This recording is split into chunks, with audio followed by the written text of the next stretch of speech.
अस्सलाम वालेकुम friends, welcome है आपका हमारे यूट्यूब चैनल एडवांस टीचिंग में। तो दोस्तों, ये क्लाउड ऑपरेशन शीशा with SQL server using store procedure का पार्ट 4 है। इसमें हम जो है वो डाटा सेलेक्ट ऑल डाटा करना है हमने टेबल में से। उसके लिए हम स्टोर प्रोसीजर कैसे बनाते हैं वो हम इस वीडियो में कवर करेंगे।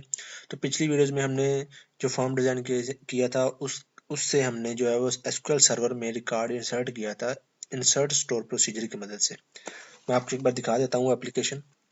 तो ये फ्रेंड, हमने पिछली वीडियोस में ये इंसर्ट रिकॉर्ड वाला टैब हमने कवर कर लिया था। डेटाबेस में रिकॉर्ड हमने इंसर्ट कर लिया था स्टोर प्रोसीजर की मदद से। तो फ्रेंड, इस वीडियो में हमने जो है वो डाटा इधर शो करवाने के लिए इधर एसक्यूएल सर्वर में हमने जो है वो बनाना है सिलेक्ट ऑल डाटा के लिए स्टोर प्रोसीजर। वो कैसे बनाते हैं वो हम इस वीडियो में कवर करेंगे।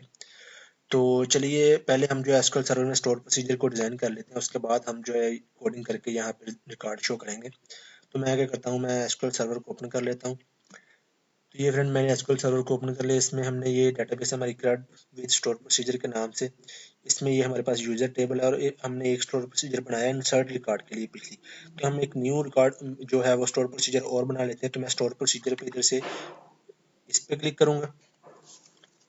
इधर से ये सारा शो हो जाएगी विंडो। इधर से मैं कंट्रोल ए करके एक बार इसे डिलीट कर देता हूँ। ये सारा डिलीट हो गया। अब मैं इधर लिखूंगा क्रिएट। आप कैपिटल में दे लें, स्मॉल में दे लें, कोई मसला नहीं है। मैं फिलहाल के लिए स्मॉल में दे रहा हूँ। चलिए, क्रिएट प्रोसीजर ये लिखना है आपने। अब इसका नेम देना है, स्टोर प्रोसीजर कौन सा आप बना रहे हैं। तो मैं बना रहा हूँ डाटा सेलेक्ट करने के लिए यूजर टेबल से, तो मैं दे रहा हूँ स्टोर प्रोसीजर अंडरस्कोर। ये आप अपनी मर्जी से दे सकते हैं, आप मिलता जुलता नाम दें, आपको ढूंढना भी आसानी हो अगर आपके पास काफ़ी ज़्यादा स्टोर प्रोसीजर है। तो मैं तो लिखूंगा जी select all data from users table. मैंने ये नाम दे दिया कि हम डाटा सेलेक्ट करने के लिए बना लें, तो मैंने ऐसा नाम दे दिया उसको। स्टोर प्रोसीजर है जी select all data from user table के लिए। ठीक है। अब इसके बाद अब ये स्टोर प्रोसीजर हमारा पैरामीटर तो कोई नहीं लेगा, हमने सिर्फ डाटा जो है वो करना है सिलेक्ट।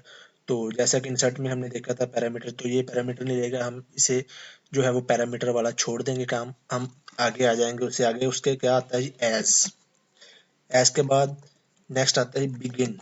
बिगिन लिखा, इसके बाद मैंने लिखा एंड। अब इसके अंदर हमने क्यूरी लिखनी होती है। तो इसके अंदर क्यूरी क्या लिखेंगे जी, मैं लिखूंगा सिलेक्ट।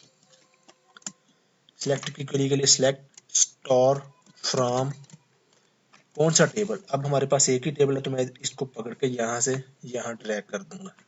बस select star from DBO user table. बस इतना हमने जो है डाटा सेलेक्ट के लिए स्टोर प्रोसीजर हम बनाते हैं एसक्यूएल सर्वर में। अब इसको चेक करते हैं कि ये बिल्कुल ठीक भी है, हमारे कोई एरर तो नहीं है। तो वो कैसे चेक करेंगे, अब ये देखें, आप स्मॉल में लिखें कैपिटल में लिखें, ये आपकी मर्जी है। कैपिटल में भी लिख ले, अच्छा है। चले, मैंने स्मॉल में लिख दिया। अब मैं इधर से एग्जीक्यूट पे क्लिक करके चेक करता हूँ कि हमारे ये जो स्टोर प्रोसीजर में कोई मसला तो नहीं। ये देखें कंप्लीटेड सक्सेसफुल, इसका मतलब हमारा स्टोर प्रोसीजर बन चुका है। तो इधर हम इधर जाते हैं प्रोग्रामेबिलिटी में, स्टोर प्रोसीजर। इधर मैं इस पर क्लिक करके रिफ्रेश करता हूँ। तो ये देखें हमारा जो है वो इधर आ चुका है select all data from user table. अब देख लेते हैं हमारे पास यूजर टेबल में ये डाटा है। मैं इसको आपको शो करवा देता हूँ। अब हम अपना जो स्टोर प्रोसीजर है इसको एग्जीक्यूट करके चेक भी करते हैं कि ये रिकॉर्ड सही से ला रहा है या नहीं। तो हम देख लेते हैं। अब देखें हमारे पास दो ही रिकॉर्ड है, तो हम इधर जाते हैं। ये मैंने इस पर क्लिक किया, स्टोर प्रोसीजर पे राइट क्लिक किया। इधर मैंने कर दिया इसको एग्जीक्यूट स्टोर प्रोसीजर। मैंने इस पर क्लिक किया।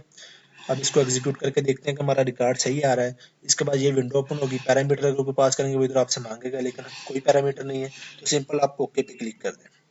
अब मैंने ओके पे क्लिक किया, वो एग्जीक्यूट कर रहा है। बिल्कुल ठीक है जी, हमारा सही काम कर रहा है। तो ये देखें, हमें रिकॉर्ड उसने सारा शो कर दिया। अब हमारा स्टोर प्रोसीजर बिल्कुल रेडी है। अब हमने जो है नेक्स्ट काम क्या करना है जी, इधर हमने इस फॉर्म पे जो है वो डाटा शो करना है। इस जो हमारे पास ये डाटा ग्रिड व्यू है इसमें, तो वो कैसे करेंगे वो हम जो है वो नेक्स्ट वीडियो में देखेंगे। इस वीडियो में इतना ही फ्रेंड्स। थैंक्स फॉर वाचिंग दोस्तों। उम्मीद करता हूँ आपको हमारी आज की वीडियो अच्छी लगी होगी, और अगर अच्छी लगी है तो वीडियो को लाइक और शेयर करना मत भूलना।